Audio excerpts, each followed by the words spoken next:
বিশ্বকাপে আলোচনায় Brazil, Argentina, France কিংবা স্পেনের নাম যতটা উচ্চারিত হয়, নেদারল্যান্ডসের নাম ততটা সামনে আসে না।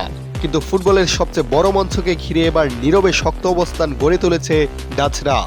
অনেকের চোখে তারা ডার্ক হর্স, তবে পরিসংখ্যান, সাম্প্রতিক পারফরমেন্স এবং বিভিন্ন পূর্বাভাস বলছে 2026 বিশ্বকাপে বড় কিছু ঘটাতে পারে নেদারল্যান্ডস। বিশ্বকাপ ইতিহাসের সবচেয়ে দুর্ভাগা দলগুলোর একটি নেদারল্যান্ডস এখন পর্যন্ত 3বার ফাইনালে উঠেও একবারও শিরোপা জিততে পারেনি তারা। 1974 ও 1978 সালে তারা 2বার রানার্স আপ হওয়ার পর 2010 সালে আবারও ফাইনালে পৌঁছেছিল ডাচরা। তবে সেবার অতিরিক্ত সময়ে আন্দ্রেস ইনিয়েস্তার গোলে স্পেনের কাছে 1-0 ব্যবধানে হারতে হয়েছিল তাদের। 2022 কাতার বিশ্বকাপেও শিরোপাজয়ী আর্জেন্টিনাকে কঠিন পরীক্ষার মুখে ফেলেছিল নেদারল্যান্ডস। কোয়ার্টার ফাইনালে শেষ মুহূর্তের নাটকীয় প্রত্যাবর্তনে ম্যাচ গড়ায় অতিরিক্ত সময়ে।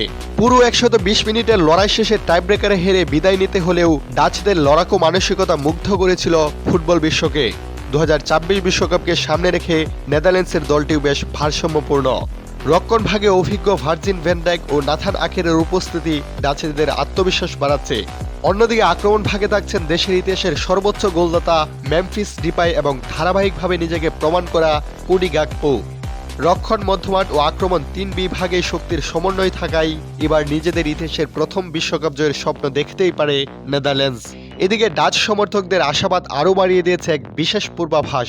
জার্মান অর্থনীতিবিদ ও বিনিয়োগ বিশ্লেষক জেকব ক্লেমেন্টের এক গাণিতিক মডেল ও অ্যালগোরিদম ইঙ্গিত দিচ্ছে 2026 বিশ্বকাপের শিরোপা জিতবে নেদারল্যান্ডস।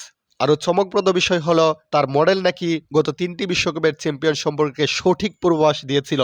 বর্তমান দলীয় শক্তি এবং ভবিষ্যৎবাণী সবকিছু মিলেই এবার যেন নতুন এক গল্প লেখার অপেক্ষায় নেদারল্যান্ডস।